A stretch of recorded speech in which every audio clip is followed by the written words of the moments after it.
My thing is, I think because that would have made it worse. It would have made it worse for her. When you go out this door, you accepting everything that come with this world. So you know if you disrespect somebody a certain amount, Mr. Rippy, you know it could go there.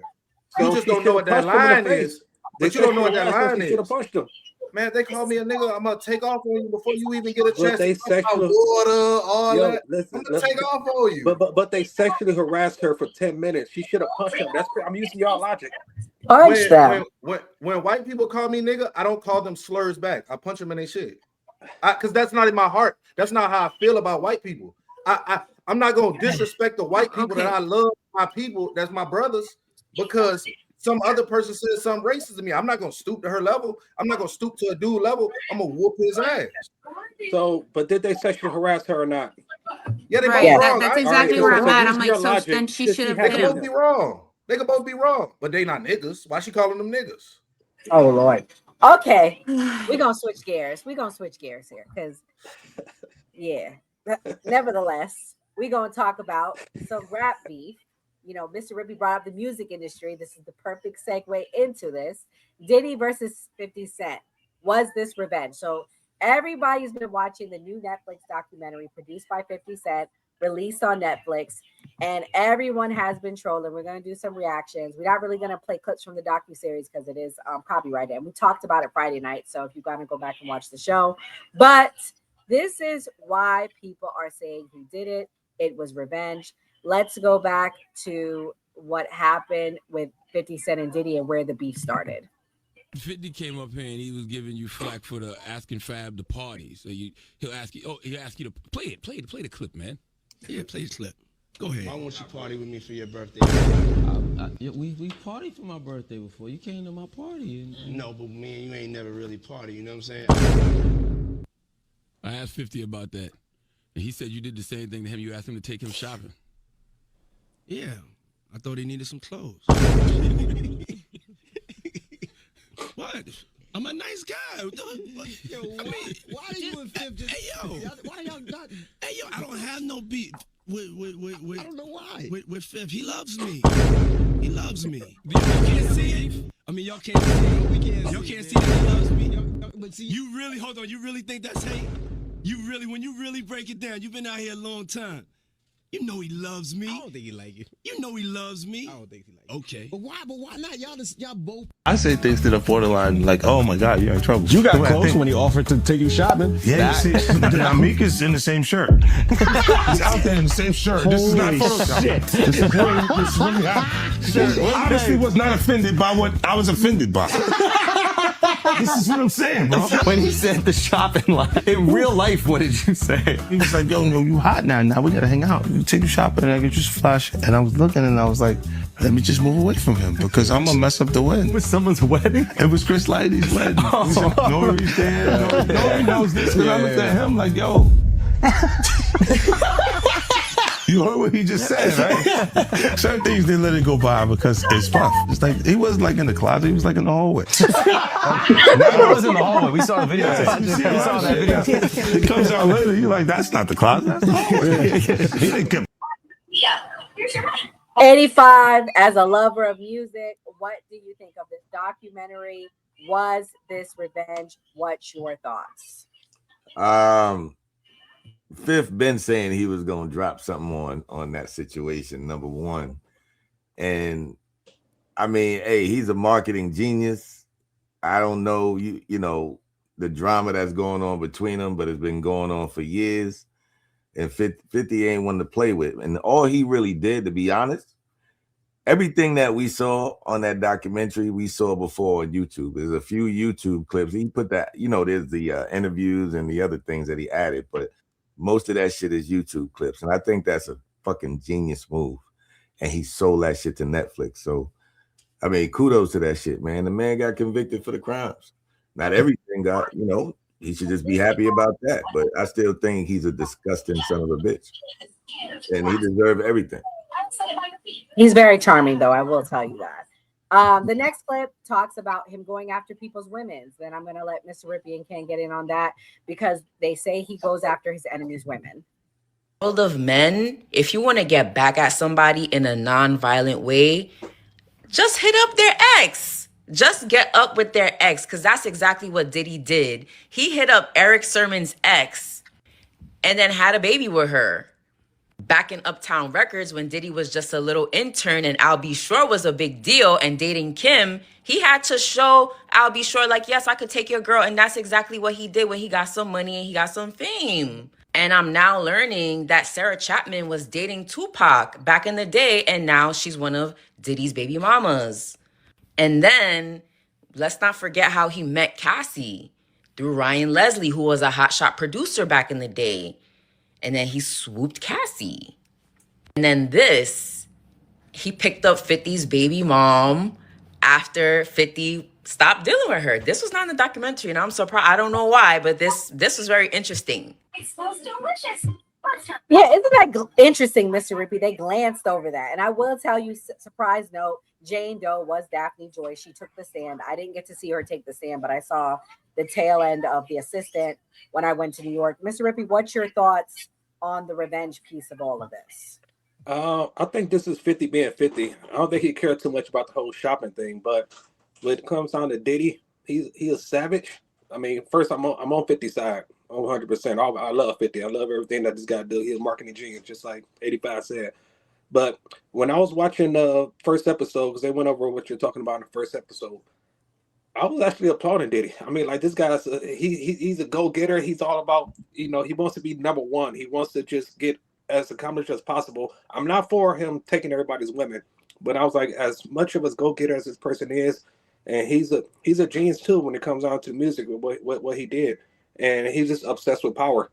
And I'm not saying that's a bad thing, but it's also a good thing as well, because it's ambition, and that's something that I really admire about people. Ken, somebody that's been in the music industry, have you heard these rumors about Diddy, and do you think that 50 Cent is justified in his revenge? First off, in terms of him taking people, women, man, all them girls just giving it out. True that. So they just giving it out. So he ain't taking nothing. The game is the game. That's number one. Number two, we can't do the binary. 50 and Diddy, same person. Same person. Look at 50 and his child. All you got to do is run a streamline through all the beef 50's had when it comes to the streets in New York. These are the same exact people. Number one, this beef start is going back when 50 was with Trackmasters and he was blackballed out the industry. You know what I mean? 50 got beef with Jay-Z. 50 got beef with Irv. 50 got beef with all the New York big wigs. You know what I'm saying? This go back to the Jimmy Henchman days. You know what I'm saying? The fact that he made it out and he's alive, they're all surprised. So this is a 48 Laws of Power, very petty individual. This stuff is old New York beef. That's what this is. You know what I'm saying? But I think, and that documentary, that wasn't about victims. You know what I'm saying? That wasn't about victims. That wasn't about people going through that stuff in real life. That wasn't about people that's hurting. That was old New York beef. That is battle rap. But don't make the mistake of thinking 50 good, Diddy bad. They're the same people. I agree, and I also think Jay-Z's the same person, so I can't wait for that to come out. Yeah. This clip right here is Gene Deal. He was big. He's been going viral, and then I'll let some of the ladies get in on it. Then there was a situation that somebody said long time ago in the office. They caught Kurt giving Puff a fellatio in the office. Fellatio. Now that was the rumor that was going around. How true it is? They was lovers. It came out in his lawsuit. He tried to say that Puff was, what he said, sexually assaulting him. But if somebody's sexually assaulting you, how you letting them come stay at your house every Wednesday night? After the club. Oh, shit. I think they were boyfriends, you know. I think, my honest opinion, I think Kirk was in love with Puff to a certain degree. And Puff was using him. And Kirk was giving up the Bugina to him. Anything Puff asked him to do, he would do. You know, he'd go at people, he'd talk shit. Kirk would talk shit to you on the behalf of Puff. And I believe that was his man to a certain degree in his mind. And the way he was saying shit on that documentary, you could feel that they had a relationship. He was hurt behind being Justin's godfather. He allowed Puff to tell him that he was caught up with Misa and everything like that. He believed all this shit. That's what I got out of it. I don't know what you and the other people got out of it. He was saying like he was a scorned lover. But how did you find out that he gave Diddy fellatio? You know who they came from? Well, we heard that a long time ago. Like when I was working for Bad Boy. I heard that rumor a long time ago. I was working for Bad Boy that Kirk was caught up giving them a fellatio in the office. And they got rid of one of the interns for walking in on him or something like that. You understand? But then Kirk come out in this documentary, in this lawsuit, and say he was giving Puff was making him, giving him fellatios and the Bugina. Oh man. That's in his lawsuit. But I guess if Cassie is a scorn lover, Kirk has the right to be a scorn lover too. Equality. I love it. Both of them worked for him. Both of them was on the payroll, right? So I think Kirk was a scorn. Kirk, he do, and people knew this back in the day. He was 25% of Bad Boy. He did start Bad Boy. He did help grow Bad Boy, the artist, get the money, do all the things that he said as far as the business part of it. Kirk did everything he was supposed to do for the business part of it. But he still was Puff lover. Giving up the Bugina. Just giving We it know up. that. Takes two to tango. And he was his employee. Okay, Doc, before the ladies jump in, what do you think about these allegations? Is it equality? Why is Gene just now saying this? Gene been doing his rounds. I never heard these rumors before. Do you think he was respecting Kirk, or what do you think? Uh-oh. Doc, can you hear? Can y'all hear me? Yeah, I can. Oh, yeah. I said, Doc, what do you think? Puff a wild boy. First off, coming up with a term like Bugina is crazy. But I think it's a little bit of like because Gene Deal is supposed to be like this big, like, you know, he was kind of a gangster in Harlem and stuff like that.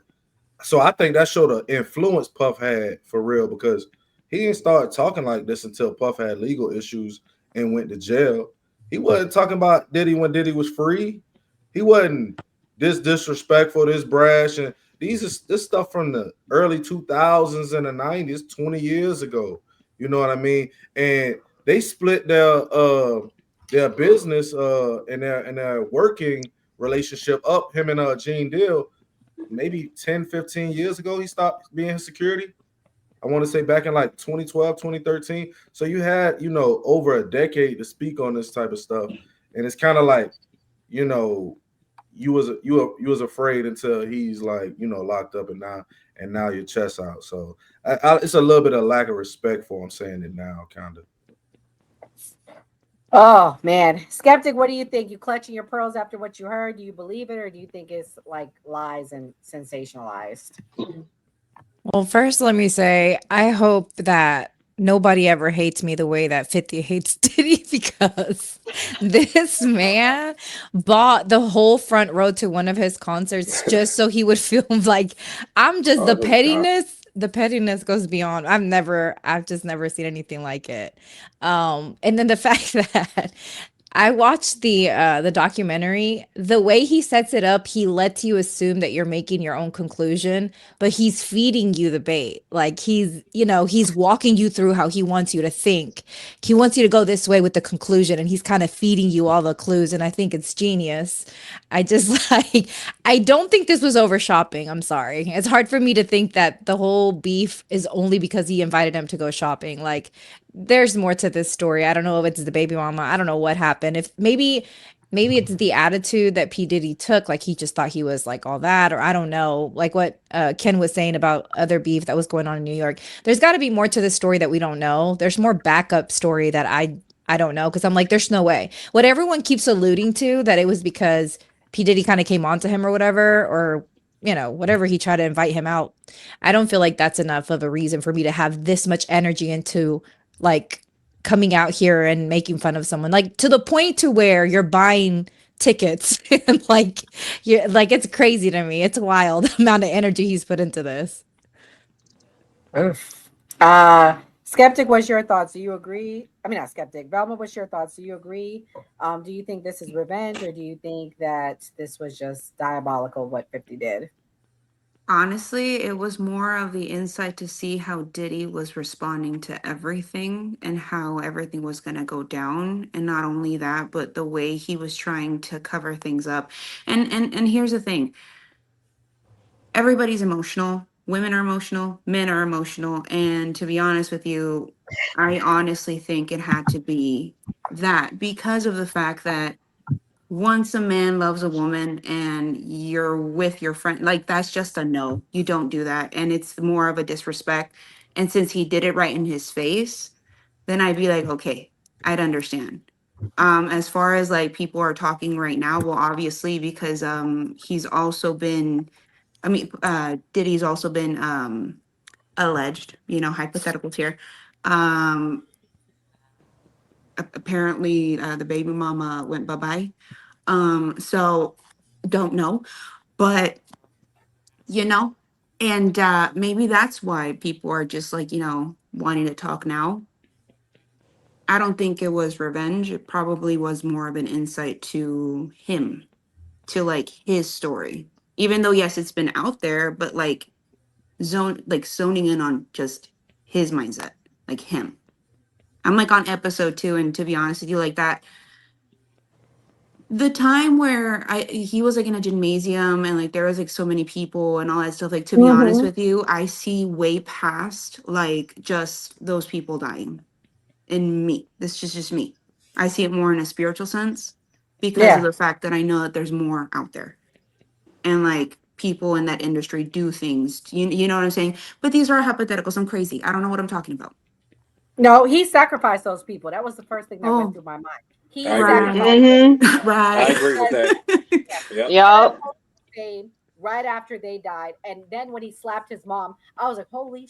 He sacrificed those people. Mia, me, and you are conspiracy theorists, whatever they want to call us.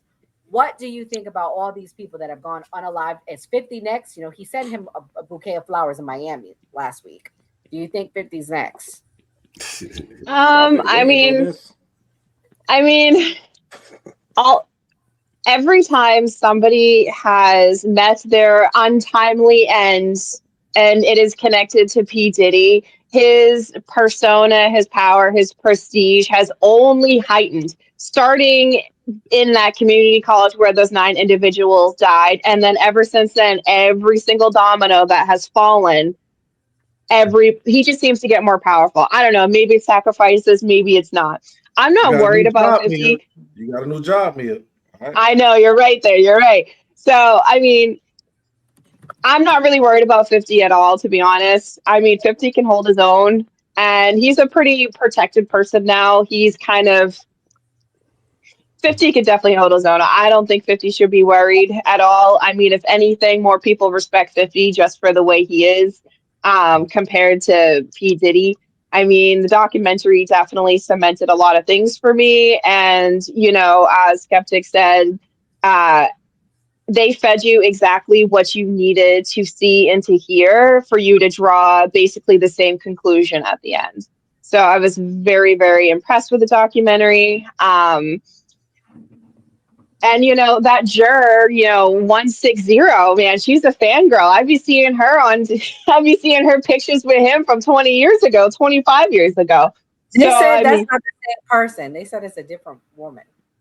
I mean, it looks so similar, unless she got a doppelganger or a cousin. I mean, it almost looks identical. Literally, the only difference is it looks like she has her hair pressed down versus it being curly, more natural now. But it legitimately looks like the same person, even like a younger version of that person. Hasn't 50 Cent been shot 9 times? I know, and he he comes did. back. He's like a cockroach. He ain't going nowhere. He ain't Yeah, going I was about to nowhere. ask He's that. coming Didn't he back. get I'm telling you, didn't in he the get city shot where I at? live, he hosted like a big thing and he had like this whole party thing and we partied. I got to meet him. To me, 50 Cent just kind of gives like the he doesn't take himself too seriously type, you know. And when I look at P. Diddy, I can tell that he's a Hollywood type of person who kind of, you know, like there's those different type of people when you go out. The flashy guy who's like cool, down to earth, then you got the flashy guy who's not cool, you know, who's kind of he takes himself too seriously type of thing. That's what P. Diddy kind of he gives me that vibe. I will say though, from the documentary, the most thing that shocked me was the fact that he made Biggie Smalls pay for his own funeral and held that entire production and made Biggie Smalls pay for his own funeral. That's what took me out, bro. My mouth was just dropped. Like, no, he didn't. He made Nah, this man that estate. contract was worse when he told bruh to remove the pages and swap it out for a shitty will. Yes, right? Because he had already signed and they like, oh man, that like to screw your best friend over and his family and his estate that badly. But I will say the only conspiracy comment I will make to the reason why I think Diddy, not Diddy, 50 Cent is on this vendetta is because 50 Cent's trusted friend was Chris Lighty. And to this day, Oh, he nobody beat him believes up. that he committed suicide. And they all believe that Diddy was associated with that. And there's many factors into that. So I really think it goes deeper than baby mamas. I truly believe that this is a vendetta and he is trying to seek revenge for his friend Chris Lighty and that alleged suicide. Oof. Well, speaking of allegations, we're gonna switch gears. We